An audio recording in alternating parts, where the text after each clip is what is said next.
Hi, listeners, and how are you all today? I am so thrilled that you are here. Welcome to this week's episode of I Never Knew, But My Dog Did podcast.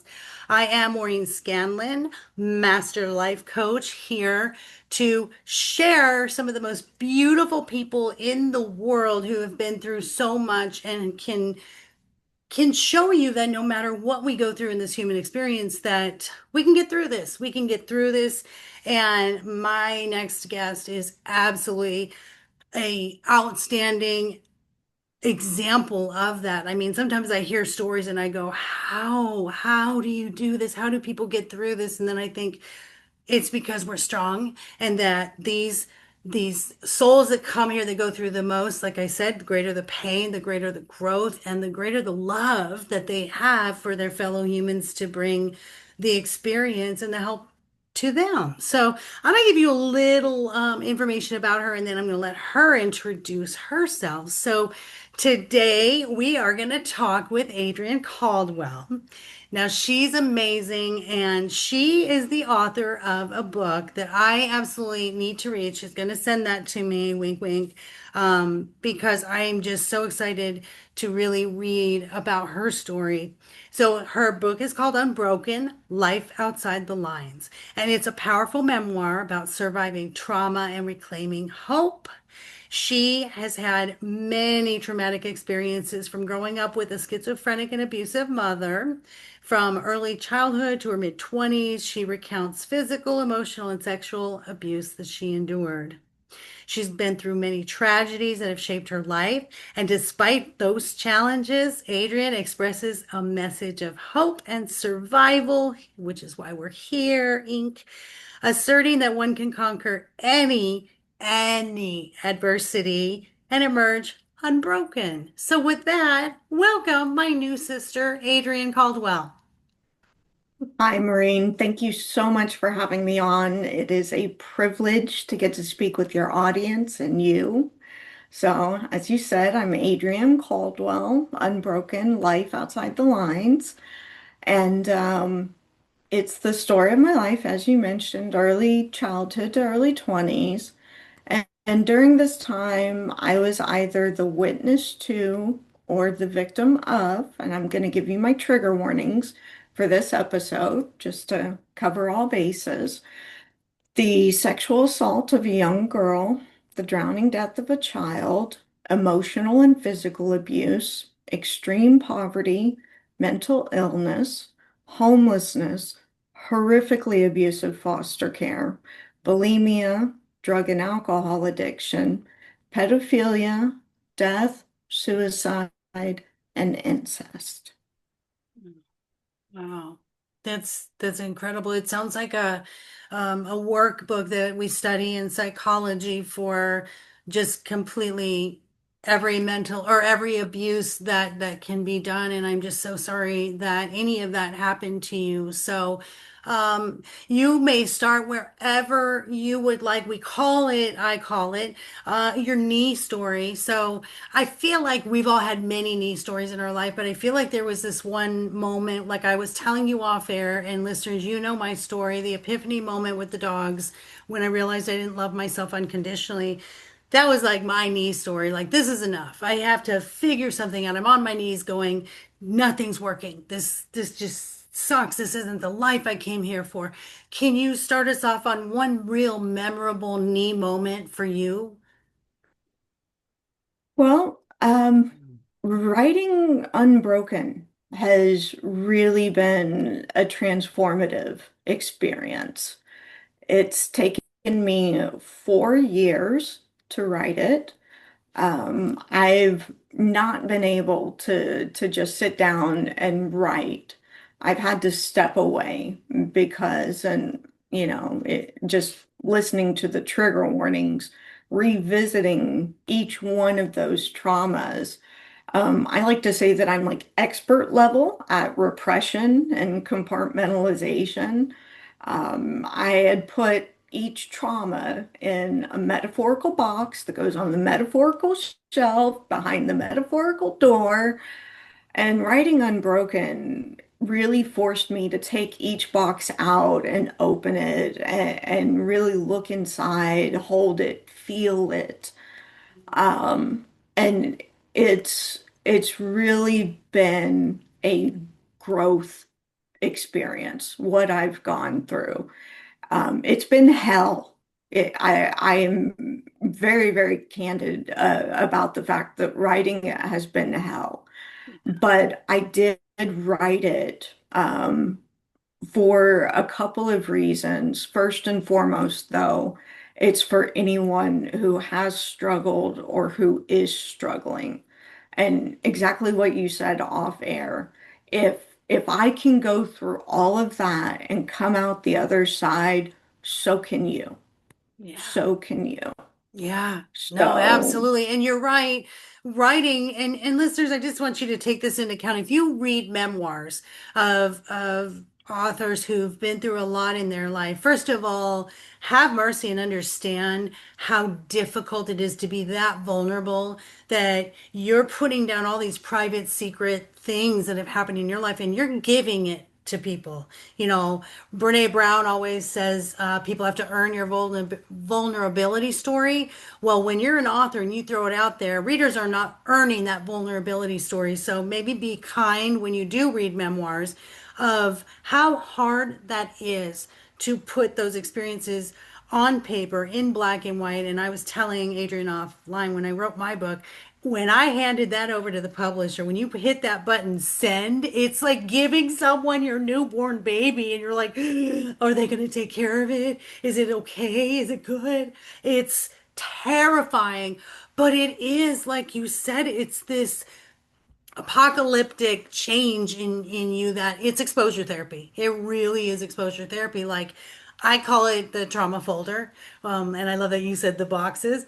I always say you can leave your trauma folder open on your desk all day, every day, and read it, you know, cover to cover every single day.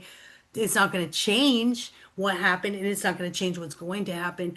But I like to say close the trauma folder and put it in your file. And every now and then it comes out and you read it. But mm, doing a book like you, a memoir like you had that trauma file open on your desk and you had to walk away absolutely. from that desk and be like, okay, that's enough for today. We've revisited a little bit. Did you take care of yourself when you were going through that? 4 years is a long time of exposure therapy. How did you, maybe this will help the listeners when they're going through some of this revisiting of their trauma. How do you step away and what do you do to kind of compartmentalize that? Sure, sure. And before I answer that, I wanted to just say that I am absolutely terrified of giving my story to the public because there are things in there. Um, I am completely honest in my story. And there are parts in there where, as I mentioned offline, I've received feedback where it makes me look like the villain. And I am deeply ashamed of some of the things that I have said and done. I have hurt people. So putting it out there, I'm already anticipating that there will be trolls, there will be people who are going to judge me mercilessly.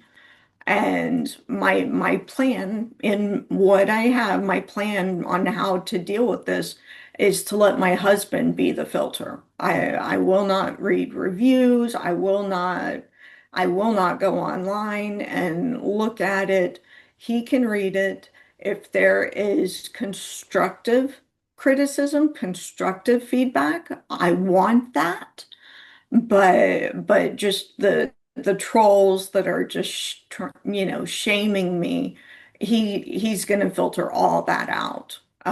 I just have to have the self-control not to go online and look it up myself. It's That's the only that's the only potential flaw in this plan. You know what? Over time, though, I can tell you your skin gets thicker, and I don't even look at any of the negative ones. I had one negative review once. And the lady was a counselor. And of course, counselors are a little bit opposed to life coaches. There's sort of Mm, this little line, didn't know that. yeah, they don't we use our experiences as teaching tools, and a lot of people believe, not that I don't have education behind it as well, because I do. I have tons of certifications in psychology and my master life coach, but they think sometimes sitting in a classroom for, 4 years is more Mm, effective. And, or the only way to learn it. yes, and you and I were talking about there are so many different ways to receive therapy, not a one size fits all, and you're allowed to try on different therapies like you do pants, So back to, I want you to Absolutely. share whatever you're most comfortable with sharing so our listeners get an idea of the Hmm, intensity of the traumas that you had been through. And for me, what stuck out was growing up with your schizophrenic and abusive mother, because that's our first place where we learn love. It's the first place we learn safety. So that had to be so difficult. Tell me when you first realized this about your mother. sure, sure. And I will come to that after I answer your previous question. How have I taken care of myself? Okay. Initially, very poorly. I did not fully realize what I was getting myself into when I started writing. And throughout the process, I would have to step away. Sometimes it was for a week, sometimes it was a month, where I just needed a reset. And I would come back to it. I always came back to it. But my well-being now and the life that I'm living now, that took precedent. And I put myself first, even in front of the book, which, you know, I, I think it was the right thing to do. It was the right thing to do for me.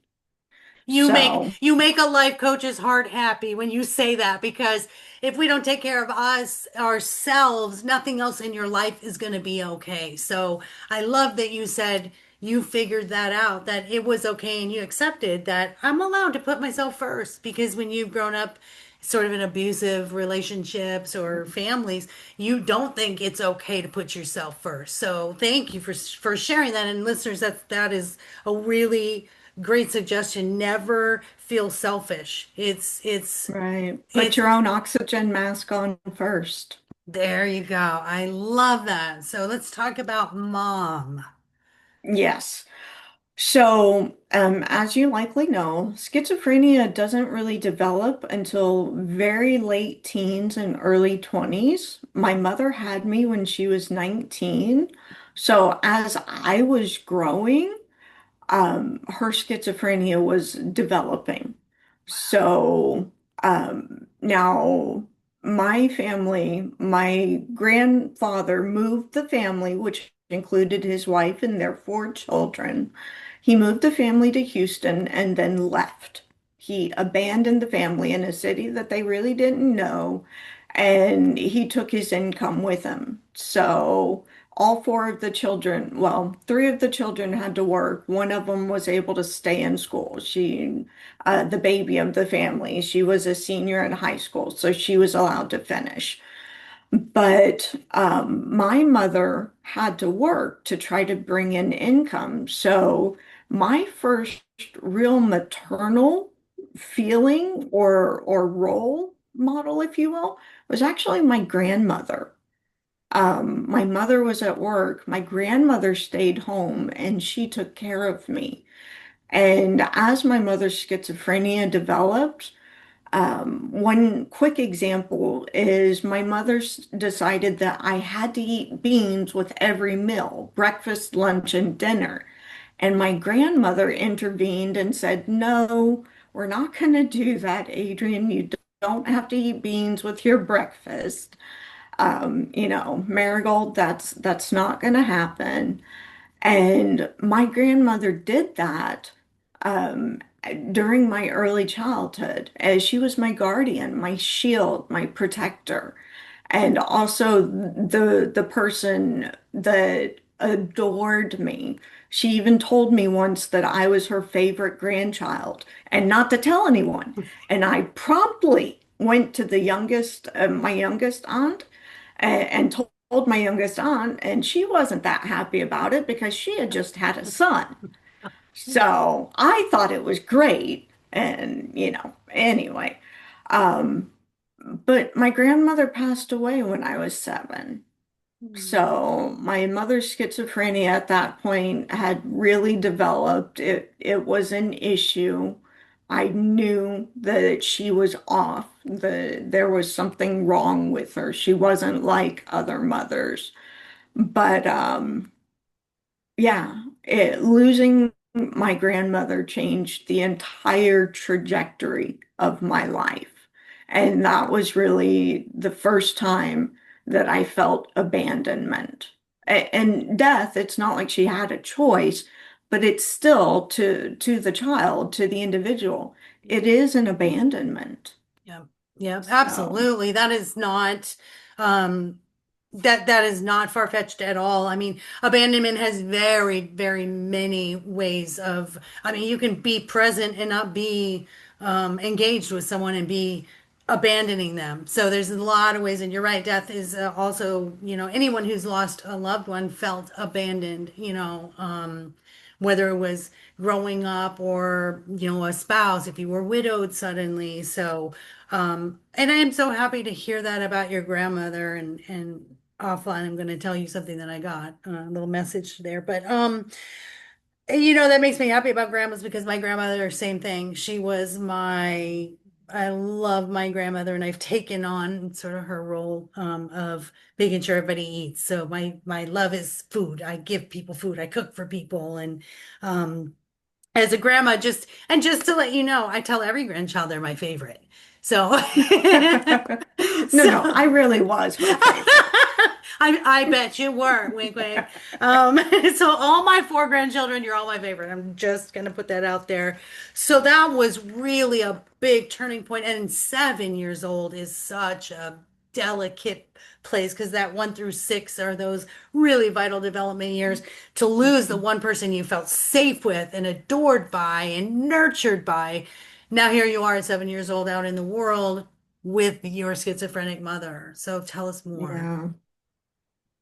So my mother, she graduated high school, but she wasn't able to go on and pursue a further education. She had wanted to become a nurse, and because of me, she wasn't able to do that. She had to work, and she never made enough money for us to really live on our own. We ended up bouncing between one set of aunts and uncles, my Aunt Rose and Uncle John, and then my other aunt and uncle. So my mother's brother and his uh, future wife, Okay. and then my other aunt and uncle, who were, oh, I don't know the nice way to say it. They were just white trash. They were dirty. They smoked marijuana constantly in front of us children in the car. Um, they had so my Aunt Lynn and her husband, he had a daughter from a previous relationship, and they had a son together. So it would be the three kids, the three of us sitting in the back seat of the car, and them up front driving and getting high with the windows rolled up. This was the 80s, and they didn't even bother to roll the window down. And just their lifestyle, their decisions, they were just, it was awful. And they took advantage of my mother. Anytime we lived with them, They would take all of her welfare check and food stamps. And my mother and I, we cleaned as much as we could. We cooked. It was a a horrible environment. They would scream. Aunt Lynn and her husband would scream at us children, "Go get me a Pepsi." Blah, blah, blah, blah. Everything was screaming and yelling. They were physically abusive with their children. My mother was physically abusive with me.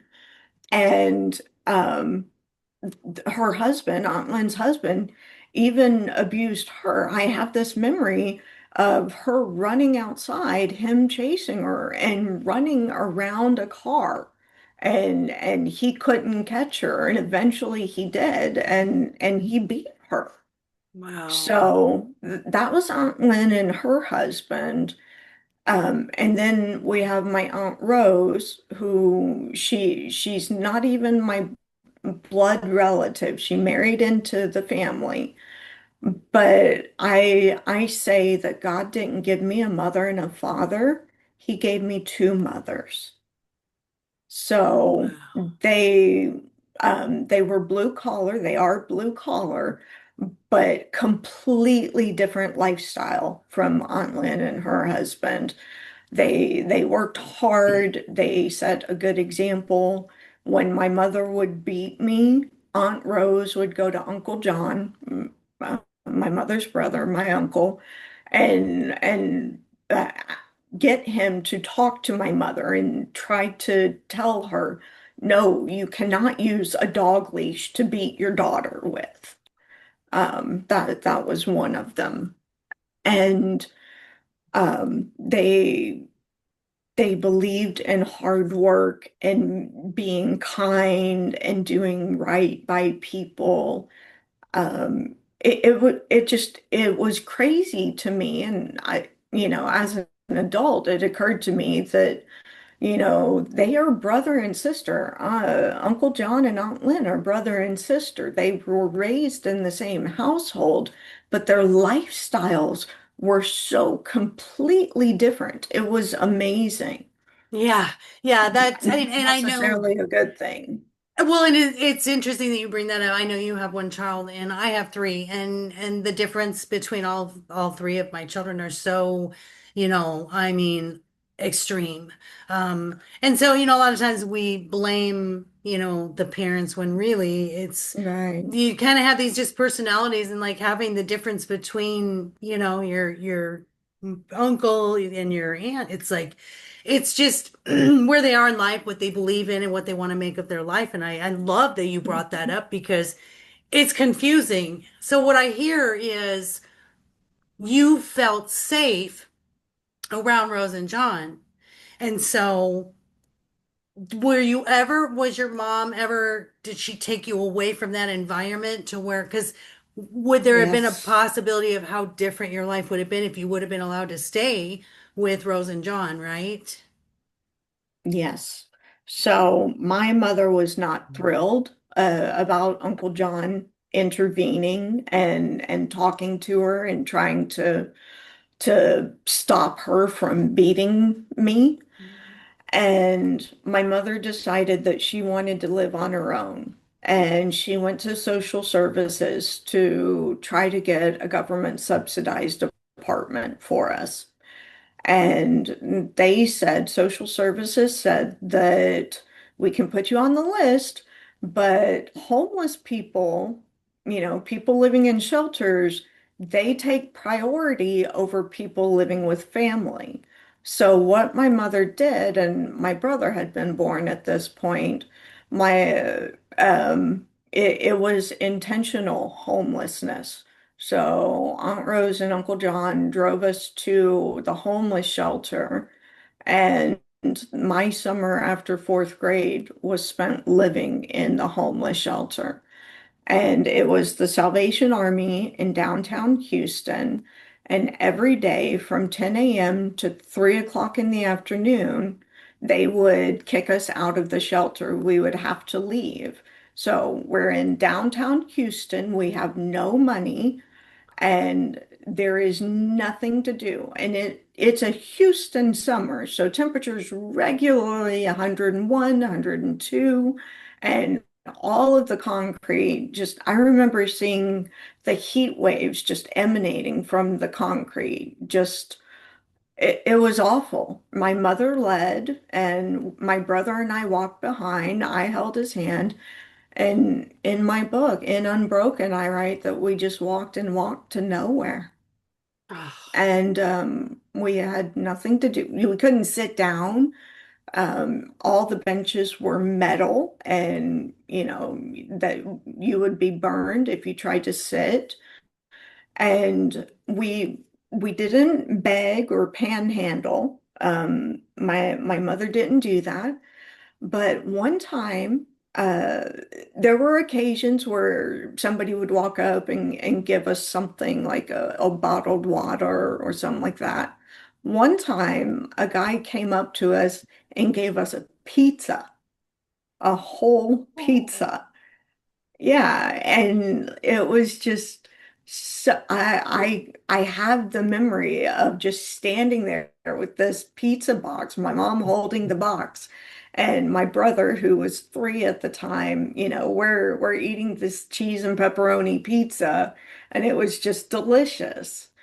But we were in the homeless shelter for right around 3 months. We were given an apartment, a government apartment, right before I started 5th grade. oh, wow. And the apartment, we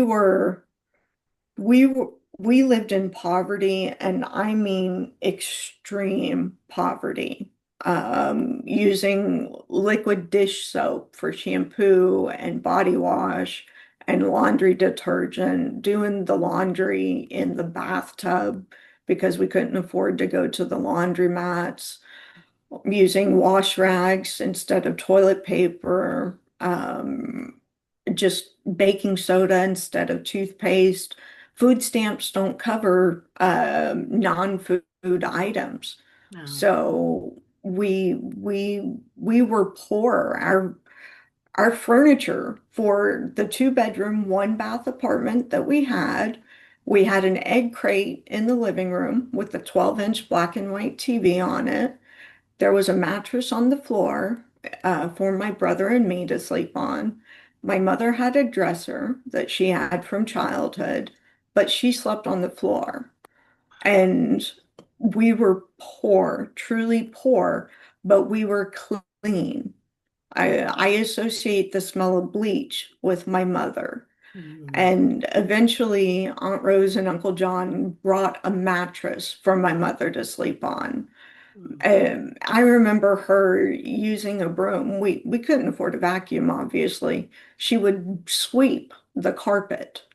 So Wow. even though we were so poor, we were clean. Yeah. And it so much so that one of our neighbors must have had mice or rats. But one morning I woke up with a bite mark. Something had bitten me in the middle of the night. And I assume it was a mouse or a rat because we didn't have any food crumbs anywhere.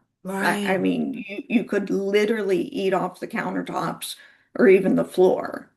Wow. So, That's an yeah. incredible story. So I imagine, gosh, I can imagine just the hunger and thirst just constantly being at the forefront of your mind. When you're a child, that's a basic thing is I want to eat and someone bringing a pizza, which I'm glad you said that because I'm really big on like helping people when I see them. If they have a dog, I mean, I'll go and get, socks and dog food, and hand them, money to go get food later.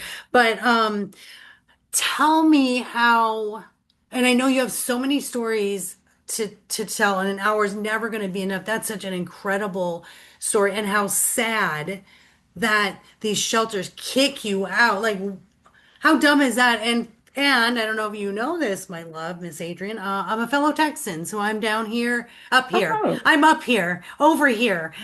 I'm over here in Where Austin. are you? I'm in Austin? Austin. Yeah, so Nice. I'm in a suburb outside of Austin called Pflugerville.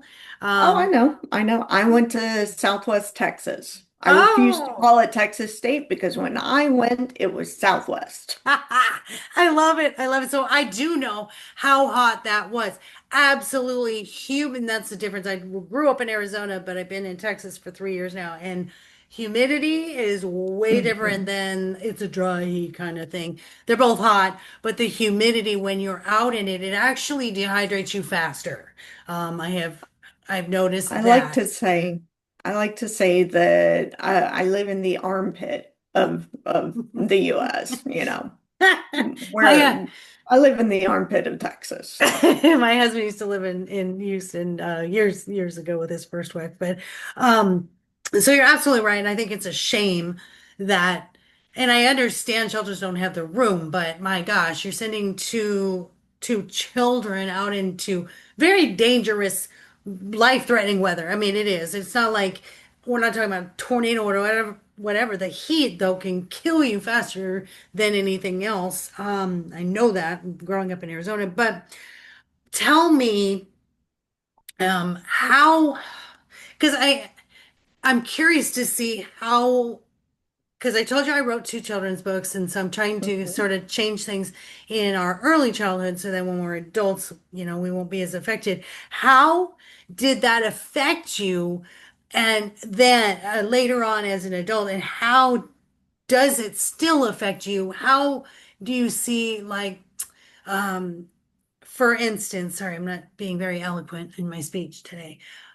For me, sometimes things pop up. I was really annoyed with my grandson the other day, and I was like holding it in, and then he'd say something, and I was really short with him. And it was like this, oh my gosh, I'm acting like how my mom was with me. And so I Mhm. stopped and said, I'm sorry, this is the way I'm behaving. And this is why I'm behaving this way is I'm really annoyed, and but that's no excuse to talk to you that way. Do you find, or how do you find, what are some of the things that come up that you're like, oh, that was from my childhood? Like if you're hungry, are you an overeater, or do you hoard food, or like depression people save everything? Can you share some stories like that with us? Sure, sure. So, um, you hit on a great point. I hadn't even touched on it. Food was an issue. So the apartment we received, it was an all black neighborhood. We were literally the only white people in the neighborhood. And if you Google it now, Haverstock Hill Apartments, if you Google it now, you'll see the reviews. Not that many people are killed. And if you mind your own business, ignore the drug deals, you'll be fine. Just mind your own business. And food was an issue. There was a convenience store at the very front of the apartment complex, and then across the street, there was like a mini mart, but they didn't sell meat, and my mom couldn't afford it anyway. We lived in what is now known as a food desert. And my brother and I eventually got taken into CPS custody, and we were malnourished. We were absolutely malnourished. So, how did that affect me? In the shelter, once we were allowed back in after three, there were two twin beds in our room, and we pushed them together. And my brother would sleep in the middle, and I would sleep on the other side, and I would read. Reading was my escape. They had Reader's Digest books, and I went through their entire collection. Every book that was in the shelter, I read. And being in this government apartment, my elementary school, because I was in fifth grade at this point, my elementary school was directly next to the apartment complex. There was even a pathway to just walk over across to the school. And I used school and books as my escape, as how I got out of my day-to-day reality, which was just horrific. living with my mother on her own. At this point, her schizophrenia was beyond full blown. She would go in the room, in her room, and stay there for days, not Oh, talking to us. My brother, he was severely developmentally delayed. I didn't know that. I didn't know what a 3-year-old's supposed to be able to do. At 4 years old, when we were taken into custody, his vocabulary consisted of 10 words. oh 10. my gosh. So, but I was raising him, not our mother. She wasn't able to, so I fed him as best I could. And every month, this is a happy memory. I don't have a whole lot of them, but every month when my mom would get her food stamps, she would take us, my brother and me, and we would go to the convenience store and we would pick out a pint of Bluebell ice cream and a bag of chips.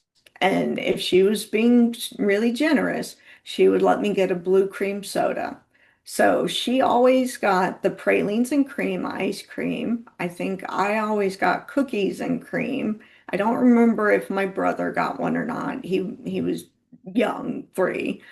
And she would get sour cream and onion chips, and I would get barbecue. And that was like the happiest I was during the month was that. Wow. So that And that ties into the whole food thing. it does. And Um, also how things come up now. I imagine when you see the sour cream and onion or you see the barbecue or the bluebell, I mean, you can't help it. Those things are just so ingrained in us. And, those developing years when your brain is really, really taking in everything in your environment. I mean, your brother having a 10-word vocabulary. I have a 2-year-old granddaughter, and I bet you she says 150 to 200 words. So yeah. and bless your heart, what else, you were given that hand, and to be left and abandoned, like I said, we just mentioned that about abandonment. Your mom was in the house, but you were abandoned by her. I mean, neglect and That's a good abandonment. point. That's a good point. It's like, I have an eating disorder.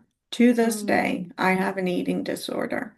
It mm, um it started so I was in foster care. My brother, I had a best friend in 6th grade. CPS got involved. We went to my best friend to live. They kicked me out, another abandonment slash rejection. But they kept my brother. And I'll be forever grateful to the mother because she took my brother to therapy and got him the help that he needed. And he was younger, he was 4 or 5, so he was able to integrate into the family and be accepted. And I give her complete credit. Even though they got rid of me, my brother would not have the life that he does now were it not for her. wow, So, that's very selfless of you, because I feel like separating siblings and just kind of throwing you out there, discarding you, like, I mean, these are the things. These are the things, listeners, in life that, those experiences. How can we not feel rejected or have rejection right, dysmorphia or have, neglect or abandonment fear or anxieties right, when we're in a relationship? Like, you do one thing wrong, they're going to leave you. Like, this is all those things that happen right, that bring us to where we are as adults. And right. I tell my clients all the time, to relieve the shame, like you were talking, Mm, I always say, take that shame off of you, take that guilt off of you. You didn't ask for that. You weren't given a choice to deal with shame and guilt or to deal with homelessness. You weren't given a choice to deal with if you had addictive parents or schizophrenic, like how we take that on so much of other people's stuff, and it suppresses and holds us down, oppresses us to where our lives as we're older, it's not quality because we've carried that for so long. And so mm, I'm so grateful for you. Oh my gosh, just sharing these amazing experiences. And I could just see your soul. Like I feel like I see your soul. You are just this bright light because you're doing this thing where it's like, I went through all these horrible things. But guess what, listeners? Here I am. I want to share this with the world. I'm willing to go through that pain and write it down in a book and a memoir and come on a podcast and tell you all what I'm going through because I am the light that I want to shine so this doesn't happen to any other children. And I just think that's such a beautiful thing. And I just absolutely admire that. So let's talk about, God, I could talk for hours, and I know we're getting close to our hour. Tell our listeners where you are as far as what is the best way if they're going through anything similar to some of the things you've gone through. What are some of the tips or the things that you can share with them so they can get some help or so they can make it through like you have? Absolutely. I think first and foremost, reach out to a friend, reach out to uh, another person of authority, somebody in your life, or a hotline, the wannatalkaboutit.com, or anything like that. Just take that first step, reach out. And that requires you to acknowledge that you are struggling or that you are going through very difficult things. So taking that first step and reaching out is brave. It's a very brave thing to do. People initially think that seeking help um, is Weakness. something to be ashamed. Exactly. Thank you. Yeah. Weakness. And it's the complete opposite. It's brave. Um, Actual tips on how, when I'm feeling distressed, some of the things that I do, I put on music. I put on happy, upbeat music. So I have, uh, historically, I've had anger and even rage that I felt about my past, about what I've gone through, about what people did to me. Yeah. Um, so after my mother, we went to my best friend's house. They kicked me out. I went to Aunt Rose and Uncle John, and I've realized that I decided to go to a foster home instead of staying there. And I've realized that that was me rejecting them before they could reject me. Oh, So, yeah. and in this foster home, the abuse that I endured, it was emotional, not physical or sexual. And anyone who says that emotional abuse is not abuse, I can prove it to Yeah. you. Yeah. Um, she was awful. She's the one, that's where I started with my eating disorder. I was trying on swimsuits one day and I came out and showed her. And in my book, she's called the bitch from hell, TBFH, the bitch from hell. I refuse to name her. She doesn't get a name. And she looked at me and said, "Your thighs are fat. I'm surprised you haven't started throwing up to lose weight." Dang That's it. what she said to me. And it's something that I struggle with to this day. Yeah. When I'm triggered, whenever I go through things, obviously it's not healthy. I'm not recommending it, Yeah, but but you know what, Adrian? You know what? I commend you because I don't do this podcast so I come on here and I go, everything's so perfect and I made it over this hill and you can too and I'm living in la la land.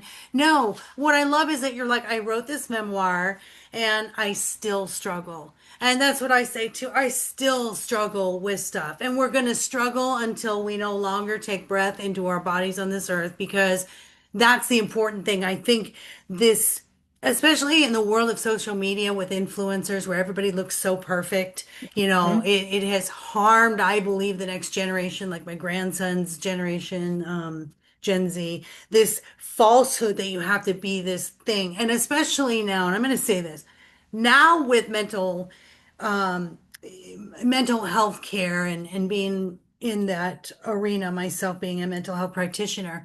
You know, yes, it's accepted to get help now, but now I hope we don't go the other way where it's like, well, you should be perfect if you're getting counseling, or you should be perfect if Right. you're seeing a life coach, or dude, get into therapy and you'll be perfect. I really hope we don't reverse the stigma of the Right. first stigma was getting help was embarrassing and Right. shameful, and I hope we don't get to a stigma of now you're getting help and what's wrong with you? You're not perfect yet. So I Right. commend you for saying, "Hey, I still struggle with it. These traumatic things still pop up for me today, Marine."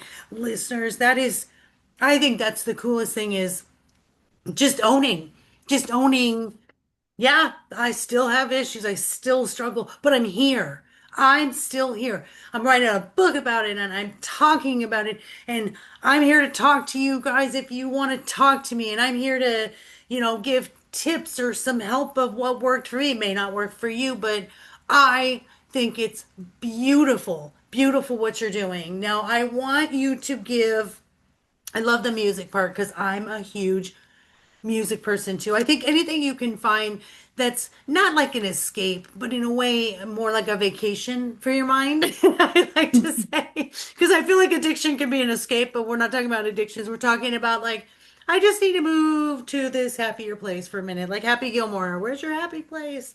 So I love that idea of music or art or reading. I love that reading for you was a good way to get through things and kind of take you to a different place than your reality. And that's okay. You were in your reality as a child that it was horrible.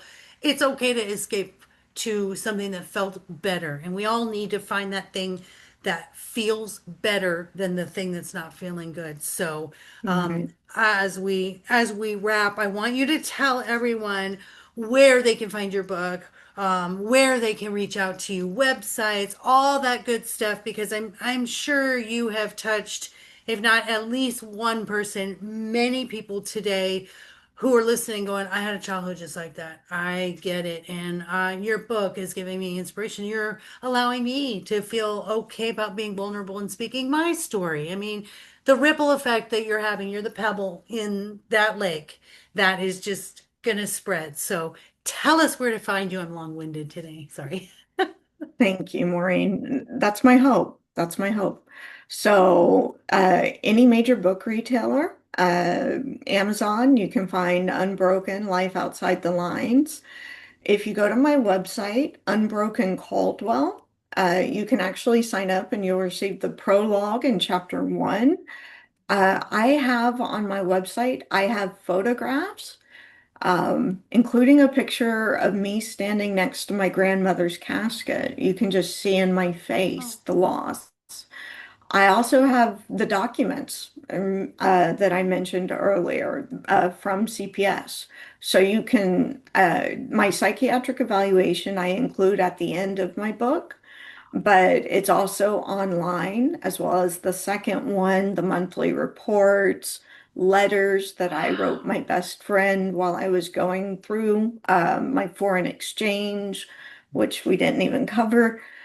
All of these documents are available. So the book is the firsthand account, and these documents, I've compiled them into a companion text, and one day, hopefully, it'll be used in academia. Oh. And Unbroken Caldwell's my handle. So I'm on Facebook, Insta, and LinkedIn. Unbroken Caldwell. Unbroken So Caldwell, Facebook, Insta, and I will have all of that information for you listeners on her episode, which will be coming out probably this Wednesday, so a couple of days from now. Oh my gosh, just completely amazing. I love the idea of saying we need to reach out. That's our first step. And like you said, it takes bravery. When I have clients that call for coaching, we do this discovery call, and the first thing I say is, congratulations, I'm so proud of you. Look what you just did. You made a phone call today. awesome. Like this is not a Yes, that's shame thing. awesome. This is an amazing thing. And then I'll say, do you know how amazing you are? Because look at this thing you did today, or look at they'll tell me their story, and I just hone in on that thing that's good about them because we're so busy picking ourselves apart about what's bad about us. Mhm. So we have to stop doing that. So thank you for sharing that. And then the hotline as well, guys, is 988 for any suicidal ideation or any mental health crisis. So please be sure to call that. So unbrokencaldwell.com, guys, and then Facebook, Insta as well. And the photos, I do think you did send me the link. So I'm going to start reading your book. I have so many books that I want to read, but I can't wait to read yours. The photos, the documents. I'm a visual person, so I am so excited to see how you tied all that in. I mean, that really, for me, visually, that's going to really like kind of drive home like that heartbreak that I have already for you, but just what you went through and your willingness to just say, here it is, everybody. It's like you just opened your home up to us. You opened your desk drawer, your trauma file, and said, have at it. And whew, no shame in that one. Bravery, my friend, courage. And I'm just so happy that you came across my path. I am the one that's honored that you're here today. So hang in with me. Thank you so much for being here and say goodbye to our listeners, and I'll close us out for today.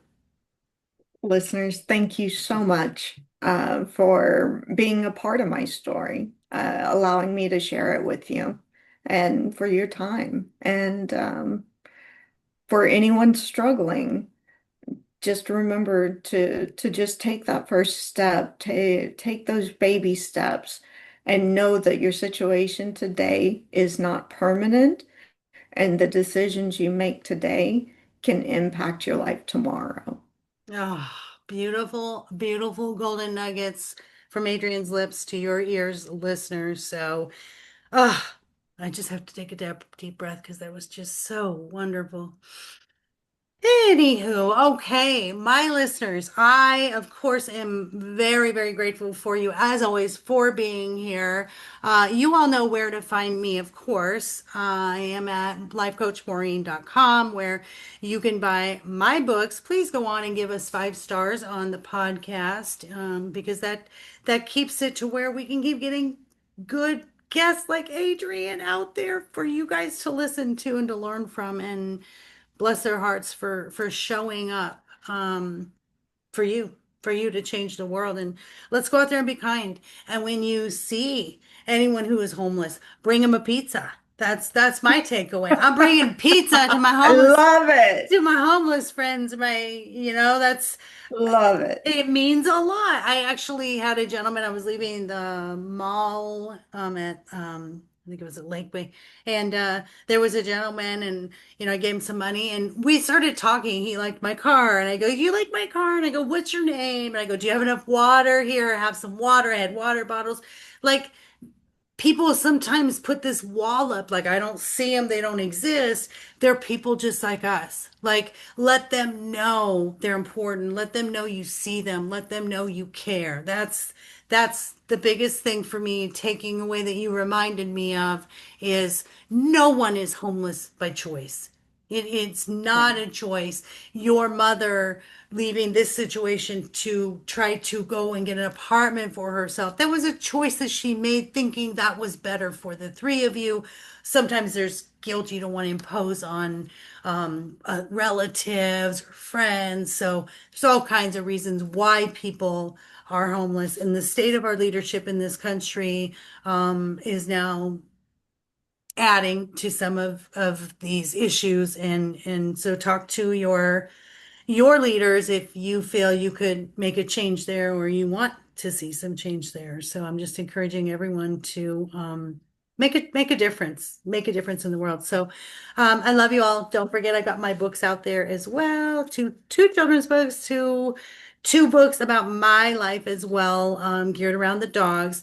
We are doing I'm so excited. We are doing the Round Rock Pumpkin Fest with My Dog is Everything Boutique. I have a dog boutique, Adrian, because I adore my doggies. I make homemade treats and we make handmade bandanas and little poop bags and paw balm and the treats for the dogs are very, very healthy.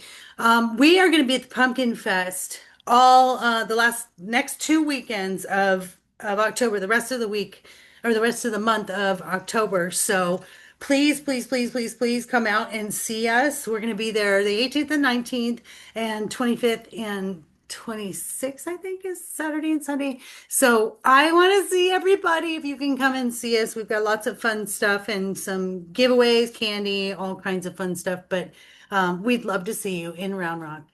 It is 10 to 7 is the Pumpkin Fest again on Saturday and Sunday. And it's the only one in Round Rock. So, and that's what we do. And then when you can go online, mydogiseverything.net, we have all the products there as well. So, leaving you with this last thought that I shared offline with Adriene. Let's not judge people. Let's not shame people. Um, let's be kind. Let's show compassion. And let's have gratitude for people who are willing to put their lives out there and their vulnerabilities out there. In the words of Brene Brown, you don't get a say if you had no participation in the experience. So, it's not our place to judge each other. It's not our place to criticize anything that anybody does with their life. You just stay in your lane and take care of your business and have the best life possible and love the people that are in your life. So, with that said, I love you all. And until next week, take care of yourself, take care of each other, and most of all, please take care of those babies. Make sure that you adopt and do not shop. There's plenty of forever friends out there waiting for their forever home. So I love you all. Until next week. Bye.